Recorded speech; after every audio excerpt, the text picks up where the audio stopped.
warahmatullahi wabarakatuh. Perkenalkan, nama saya Ardila Sarida dengan nomor NIM 8775842. Saya di sini akan memenuhi laporan kegiatan praktikum dengan judul pengaruh deterjen terhadap perkecambahan dengan video sebagai berikut.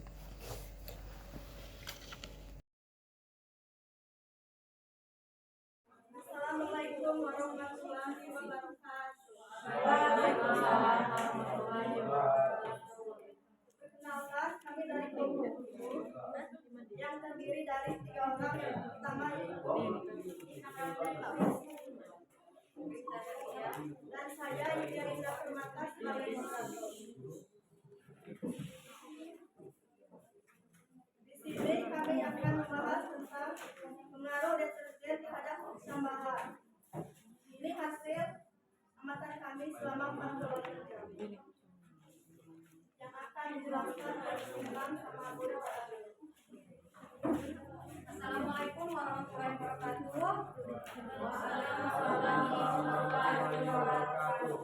Baik, di sini kami akan menjelaskan hasil praktek yang telah kami lakukan dan kami akan menjelaskannya pengaruh deterjen terhadap perkecambahan. Tujuan kami mengamati adalah pengaruh deterjen terhadap perkecambahan pada kacang hijau.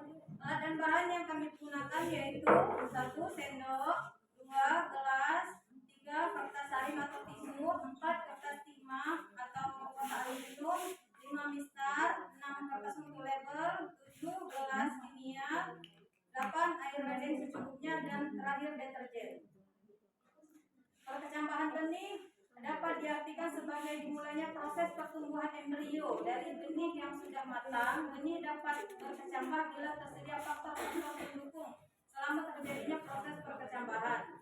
Perkecambahan merupakan proses metabolisme biji hingga dapat menghasilkan pertumbuhan dari komponen kecambah.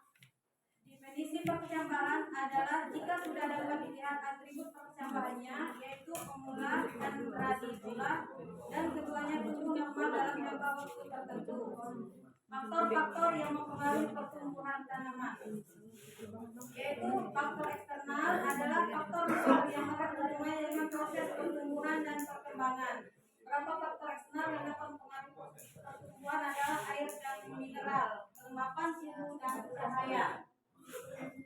Yang kedua itu adalah faktor internal, yaitu faktor yang melibatkan hormon dan gen yang akan mengontrol pertumbuhan dan perkembangan tumbuh. Di mana dalam hal ini beberapa hormon yang dapat mengontrol proses pertumbuhan dan perkembangan yaitu hormon auksin, giberalin, sitokinin, dan auxerin.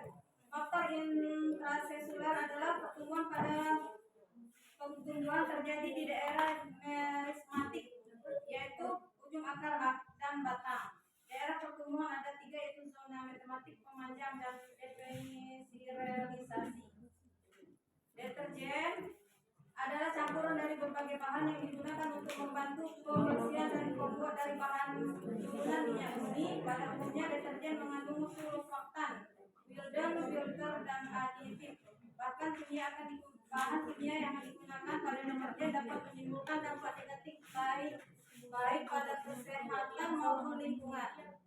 2 bahan terpenting dari pembentuk deterjen yaitu sulfatan dan detergensifikasi mempunyai pengaruh langsung dan tidak langsung terhadap manusia dan lingkungannya. Di sini kami akan sambil Ibu Bintang membuat tabel, kami akan memberikan percobaan sesuai yang kami lakukan, yaitu yang pertama kami menyiapkan tabel untuk menulis ukuran dari gelas yang dari 100% hingga dengan kontrol. Yang kedua kami menyediakan larutan.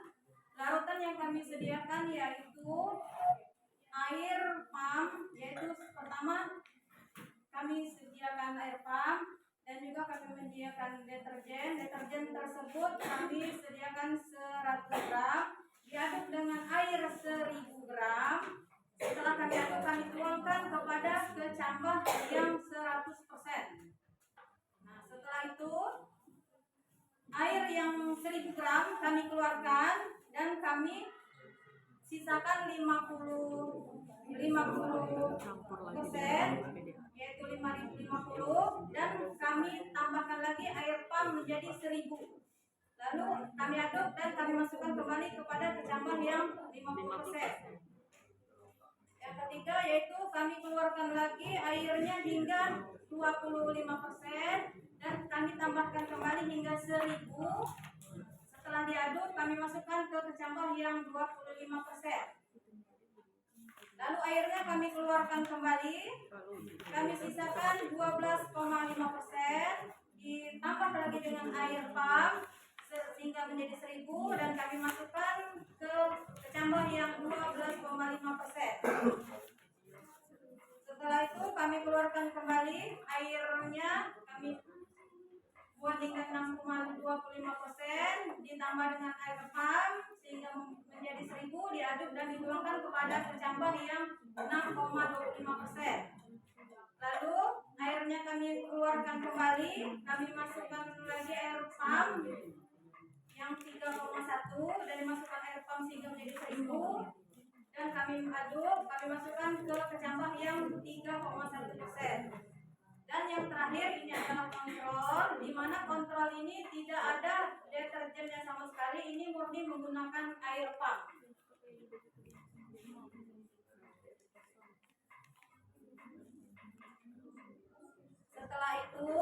Setelah semuanya kami tutup, kami diamkan selama 24 jam.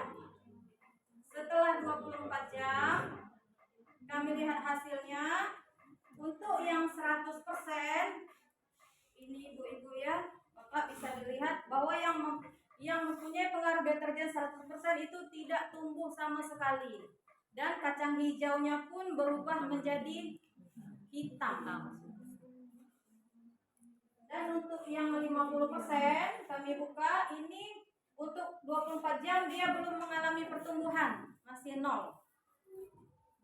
Sedangkan yang 25% dia sudah mengalami pertumbuhan namun baru muncul. Ketika kami senti itu baru 1 cm. Dan yang 12,5 agak lebih panjang. Tumbuhnya agak lebih panjang ya. Dan yang 6,25 itu warnanya sudah seperti hijau, tidak lagi warna coklat-coklat. Dia pun sudah agak panjang. Dan juga yang 3,1% dia pun tumbuh panjang, bisa dilihat ya. Dan untuk yang kontrol dia tumbuh sangat baik, warna kecambahnya masih tetap hijau dan pertumbuhan kecambahnya juga gemuk, selain panjang dan juga gemuk.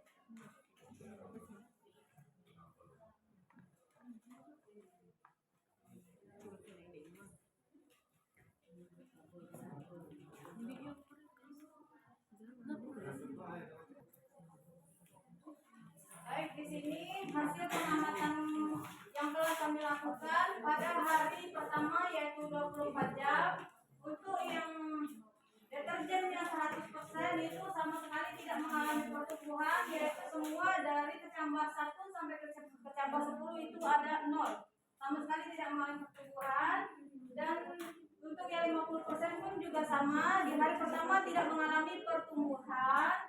Sedangkan yang 25% itu di hari pertama mulai mengalami pertumbuhan namun bervariasi. Ada satu yang belum tumbuh, ada yang 0,1 hingga ada yang lebih panjang 0,4. Untuk yang 12,5% itu juga ada yang belum tumbuh di hari pertama 24 jam hingga paling tinggi itu 0,5 mm. Dan yang 6,25% itu semuanya mengalami pertumbuhan. Yang terendah itu adalah 0,1 mm dan yang tertinggi ada 0,5 untuk tingkat panjang kecambahnya. Dan yang di 3,1% itu semua mengalami pertumbuhan. Yang paling rendah itu 0,3 dan yang paling tinggi itu ada di 1,2. Dan yang untuk kontrol semuanya tumbuh Pertumbuhan yang paling rendah yaitu ada di 0,5 dan yang paling tinggi ada di 1,2.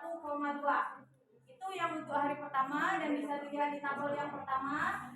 Dan setelah kami amati kembali di hari kedua yaitu 48 jam, yaitu untuk 100%-nya, deterjen 100%-nya belum juga mengalami pertumbuhan, bahkan dia mengalami perubahan warna. Sedangkan yang 50% itu mengalami pertumbuhan namun baru muncul. Itu baru munculnya itu baru ada yang 1 cm dan ada yang juga belum muncul. Untuk yang 25% itu semua mengalami pertumbuhan dari yang semula ada yang 0 hingga 4 cm dan dia tumbuh menjadi paling tinggi itu 0,7. Yang terendahnya, yang tertinggi ada 1, yang terendahnya adalah 0,3 meter. Dan yang untuk 12,5 semuanya sudah mengalami pertumbuhan. Semula di hari pertama itu masih tingkat 0,0, dan yang di hari keduanya itu sudah mengalami pertumbuhan dari 0,5 hingga tertinggi menjadi 1,9. Dan yang 6,25% yang semula 0,1 sampai 0,5 menjadi paling rendah 0,7 dan tertinggi 2,5. Untuk yang 3,1%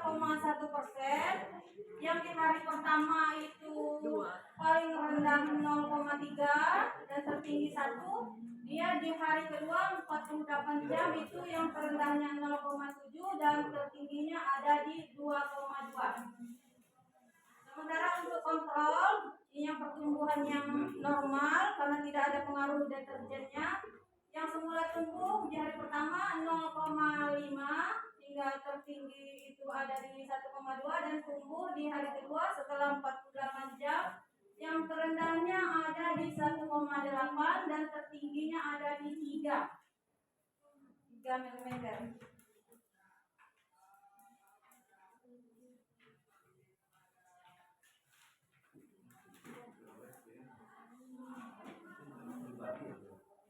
Adapun kesimpulan yang akan dibacakan oleh